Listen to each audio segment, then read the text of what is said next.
N'est-ce pas, monsieur FX? Ouais. Hein? Voilà. Ah, allô? Oui. On m'entend? Ah, Oui. ben, FX, Bonsoir. vous avez une belle cravate. Hein? Ça va, Christophe? Oui, ça va. Oui. En fait, pas trop non plus. Bonjour à tous. Vive la crise. Non, on va la faire. Faudrait que le micro, monsieur, voilà, il soit plus bas peut-être. Plus bas, plus bas. Voilà. Hein? Voilà, hein, quand on veut parler dans le micro, il faut se tenir comme il faut. Oui, j'apprends. Oui. J'apprends. C'est ce que je vois. Bonjour à tous. La vie est une compétition. Le premier chroniqueur venu vous le dira. Oh, ça tombe bien, je suis le premier. Tous autour de cette table là-bas, là, ils en sont conscients et c'est pour cette raison qu'au lieu de raconter leurs conneries au repas de famille pour faire marrer la tante Ursule, nous préférons proférer à profusion nos élucubrations à prétention rigolatoire devant un micro et un public, pour mieux trouver au sein de ceux qui tendent une oreille attentive un ou une partenaire apte à pratiquer l'acte reproducteur. Bien entendu, le lien entre gesticulation sous-ventrière et concurrence n'est pas nécessairement évident quand il s'agit de l'appliquer à une émission de radio spirituelle qui n'a sur le papier que la prétention de vous faire rire. Si cette réalité vous échappe, c'est que vous ne connaissez pas les coulisses de cette machinerie et je pense qu'il est de mon devoir de vous en informer. En bon meneur de troupe, notre cher Christophe se charge de tous les détails de l'organisation de ce spectacle qui régale vos pavillons et vos mirettes une semaine sur deux. Il met notamment un point d'honneur à choisir lui-même les troquets qui accueillent l'émission. Il faut savoir qu'après chacune d'entre elles, notre chef bien-aimé se lésine pas sur le kir royal et laisse une ardoise si énorme que nous ne nous produisons jamais plus de 2 fois l'an dans le même bar, le temps que ce dernier ferme ou change de propriétaire, afin de dégager le maestro de toute obligation de régler ses souffrances exorbitantes. Ouais, ça c'est faux, hein. Alors là... On vérifiera les chiffres. Ouais. C'est pas important. Ah, il y a un bar qui offre des verres. Ah ben ça va alors. Une fois ce dernier fourbu, arrive le moment des tirages d'oreilles pour les soldats du rire que nous sommes.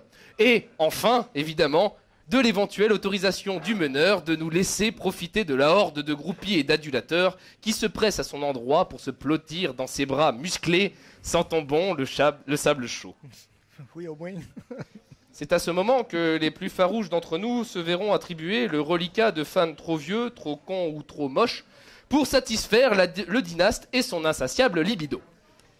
Mais n'allez pas croire que mes collègues féminines aient moins de chances de se retrouver bredouilles, car comme me le confiait plutôt sa magnificence, une cavité en vaut une autre et mon aigle royal plonge les yeux fermés. C'est pourquoi vous ne serez pas surpris de voir la plupart d'entre nous tenter d'amadouer le lion des ondes, comme il aime souvent à s'appeler, en se travestissant, en se roulant par terre dans des positions lascives, ou en poussant le mimétisme jusqu'à arborer les mêmes codes vestimentaires que ceux du prince. En même temps, à mon humble avis, quitte à passer pour un lèche-cul, autant s'habiller avec classe, hein chef?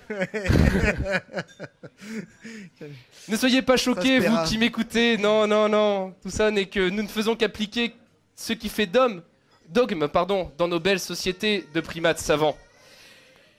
La loi du plus fort n'est plus que jamais d'actualité au moment où les règles d'un critérium mondial se font de plus en plus floues et dénuées de sens. Dans ces moments troubles, tout porte à croire que la compétition soit le plus sûr moyen de donner sa chance à tous de participer à la sélection naturelle et sociale. Pourvu que le meilleur gagne, évidemment. Oui.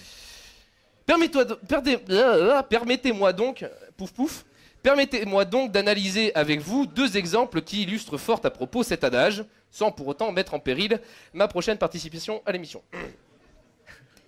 Un gouvernement s'organise autour d'une directive simple. Un ministre, soit ça démissionne, soit ça ferme sa gueule. Et pourtant, depuis le début de la mandature du plus normal des flancs corésiens, on ne compte plus les couacs et autres communications hasardeuses qui émanent de nos dirigeants. La dernière en date se résumait en un duel singulier entre Cécile Duflot et Manuel Valls. Affûtant leur Twitter comme autant de fleurets, les 2 escrimeurs s'envoyaient par médias interposés leurs remarques assassines tenant dans 140 caractères. Comme Depardieu dans Cyrano, le conjoint de Cécile se fendit de quelques mots pour que le Valls vacille. Courroucé par cet acte, l'apôtre du chacun chez soi rompit sitôt le pacte que scelle tout magistrat.